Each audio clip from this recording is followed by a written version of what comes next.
Il premio Ostiglia Nodo Mondadori nasce 8 anni fa in seno a un bel progetto che nasceva nell'ambito di Regione Lombardia, che aveva realizzato allora qui la Palazzina Mondadori, e quindi Regione Lombardia ci teneva che si realizzasse a Ostiglia un progetto che contemperasse queste due arti che sono quelle della letteratura e del cinema. Sappiamo che Ostiglia ha questo patrimonio ricchissimo che è dovuto a questa dinastia degli editori di Mondadori, del grande Mondadori, ma anche della famiglia Monicelli, perché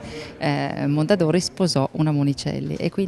proprio per legare questo binomio abbiamo pensato ed inventato insieme a Regione Lombardia come Associazione Festival Internazionale del Cinema questo premio Ostiglia Nodo Mondadori, e quindi sempre performante l'attenzione anche attraverso degli workshop che legano la musica al cinema, il cinema alla musica e alla letteratura, per fare in modo che sul territorio appunto si crei sempre maggiormente questa sensibilità e che il premio Ostiglia cresca insieme alla fede, l'attenzione e la fedeltà di chi questo luogo lo vive e qui ci lavora. Abbiamo 3 binomi libro-film, che è la specifica di questo nostro premio, appunto quello di premiare il libro che si fa cinema, si fa film, e in questo caso nel 2014 abbiamo scelto 3 binomi: il capitale umano di Virzì con il libro del statunitense Amidon, il ragazzo invisibile Salvatore con il libro omonimo, e Tutta colpa di Freud,